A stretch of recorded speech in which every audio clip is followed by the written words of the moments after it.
Fala, galerinha do 7º ano, meu nome é Clédson Pereira. Vamos dar hoje aos estudos do PET 5 de História, quando estávamos estudando União Ibérica e os efeitos dessa União Ibérica sobre a sociedade colonial brasileira. Qual o objetivo de hoje? Entender a sociedade colonial nordestina, entender os fatores que levaram esta sociedade colonial a rebelar-se contra o sistema. Eu vou precisar que vocês lembrem agora do contexto social daquela época. A semana 2 do PET que vocês estão estudando falava de União Ibérica. Vocês vão lembrar que a União Ibérica foi quando o trono português, o rei do trono português, morreu sem deixar herdeiros. E o herdeiro mais próximo era o rei da Espanha. Então, neste momento, o rei da Espanha vai herdar os dois tronos. O tempo passa, a sociedade lusitana ela vai questionar o domínio espanhol sobre o trono português e vai oferecer muita resistência.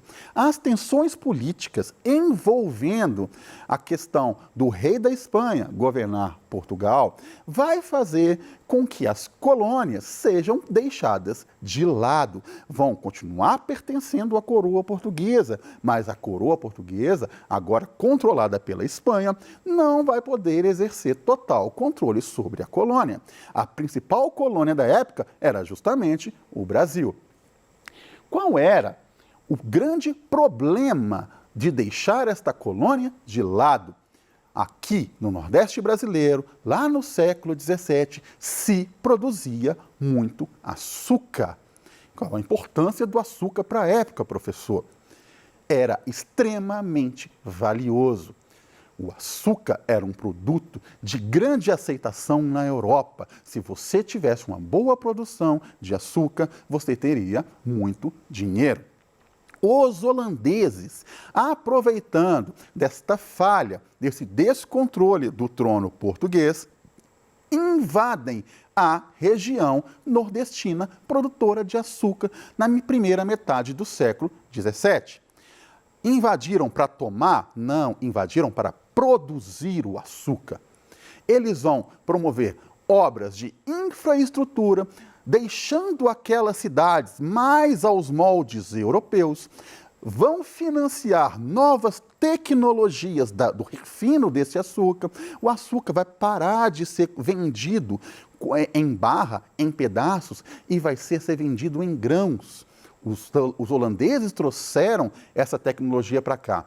O que vai representar isso para a produção de açúcar no Nordeste? Vai tornar o açúcar mais valioso, mais competitivo e com mais espaço no mercado internacional. Os senhores de engenho do Nordeste vão começar a lucrar de uma forma muito satisfatória com a presença dos holandeses. Por motivos que vocês já estudaram, os holandeses são expulsos para cá a partir do momento que os portugueses retomam o trono. A dinastia de Bragança encerra a União Ibérica. E qual é a primeira ação após a expulsão dos portugueses? Eles têm que retomar o domínio português sobre a colônia. Qual é o grande problema? Portugal quer retomar o domínio, só que não tem condições financeiras para isso.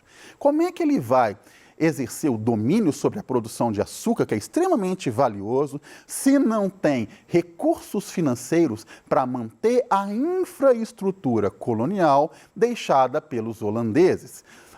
Agora, o açúcar brasileiro vai competir com o açúcar produzido pelos holandeses lá na América Central. Ou seja, tem que ser tão competitivo quanto o que era extremamente difícil realizar sem o aporte financeiro da coroa portuguesa.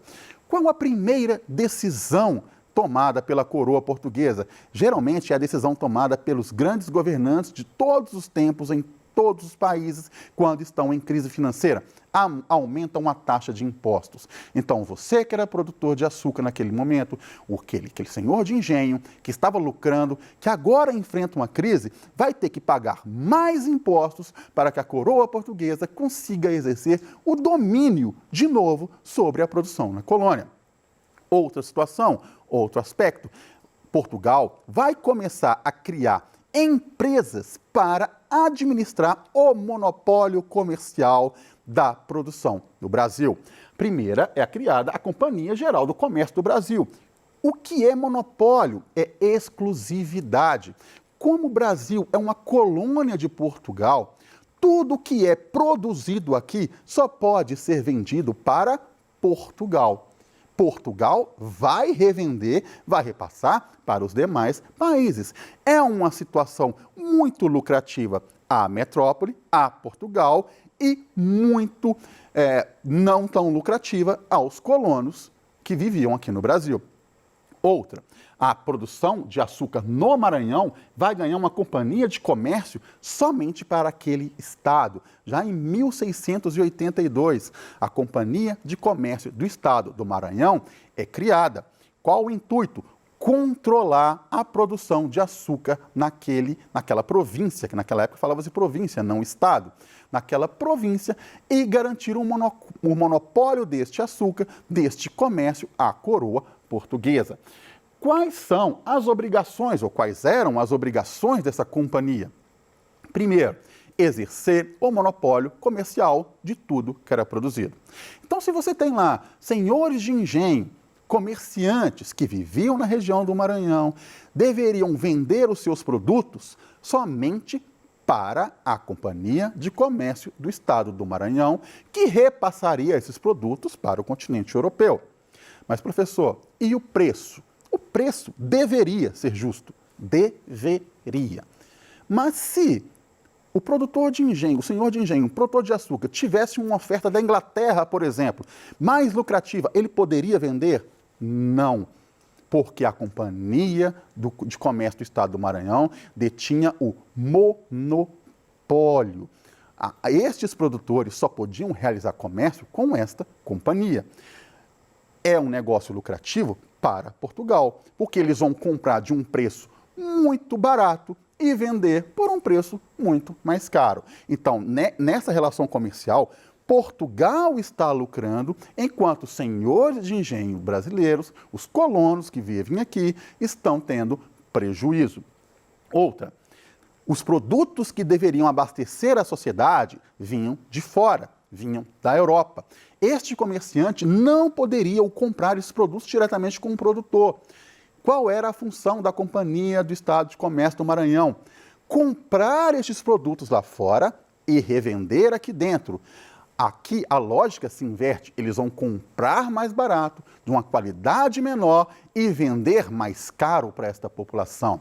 O que nós estamos vendo aqui é uma relação comercial pautada no monopólio que gera lucro somente para um lado. Os colonos passam a questionar isso. Eles passam a pensar, estamos tomando prejuízo. Isso não é aceitável para a gente. Mas como funciona a produção?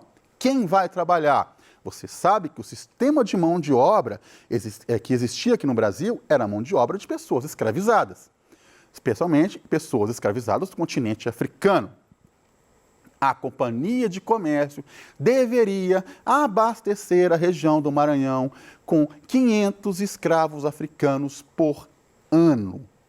O grande problema é que a companhia não cumpria com as suas obrigações. Ela estava deixando de abastecer a região com produtos escravos, estava comprando a um preço muito baixo e vendendo os produtos importados a um preço muito alto.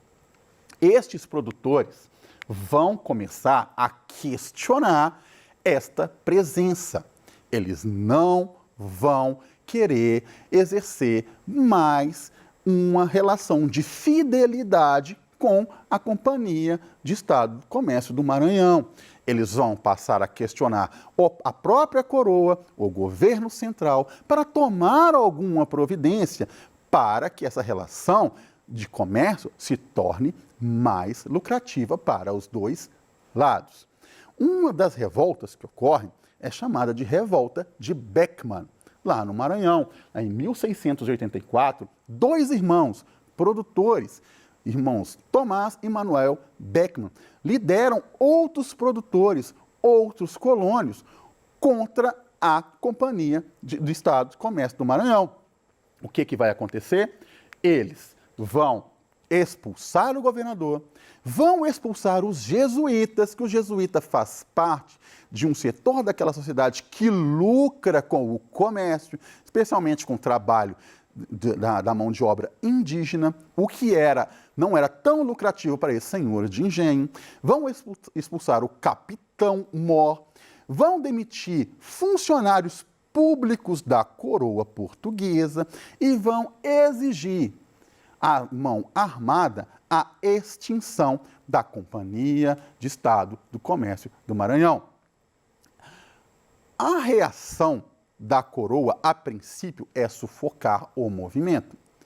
Vão ficar lá meses. Um dos irmãos Beckmann vai até a coroa portuguesa falar que, olha, o problema não é a coroa. A gente jura lealdade a Portugal. O nosso problema é aquela empresa que vocês colocaram lá. A gente não quer, em momento algum, decretar independência, decretar um crime de lesa majestade. A gente só quer fazer o quê?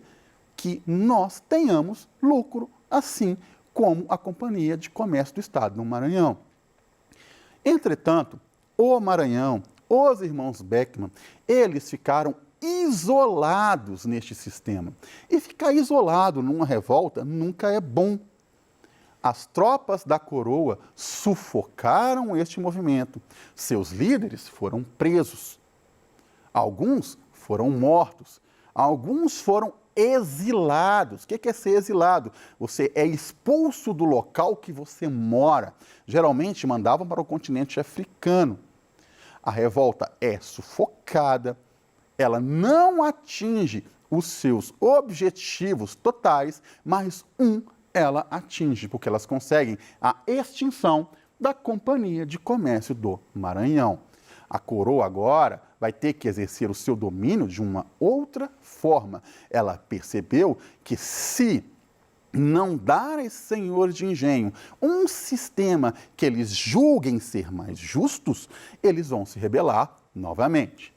Outra revolta é a Guerra dos Mascates, que ocorre já no século XVIII na capitania de Pernambuco. Existia lá um vilarejo chamado Recife. Recife era o principal ponto comercial daquela capitania, onde existiam o que nós vamos chamar aqui de mascates, que eram pequenos ambulantes, comerciantes ambulantes. Se a gente for fazer uma analogia, é como se fossem camelôs nos dias de hoje, como se fossem comércios populares nos dias de hoje. Então, a região de Recife, ela era uma grande produtora desses pequenos comércios, o que começou a gerar um movimento financeiro muito importante para aquela região. Qual é o problema? Recife não tinha autonomia de vila, não era uma cidade.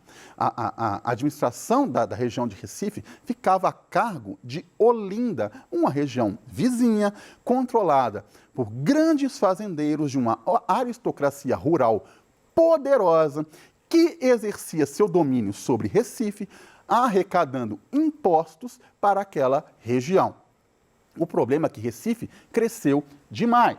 Os recifenses começaram a questionar a situação de Recife não ser ainda uma vila, já que ela produzia dividendos suficientes para se sustentar sozinha.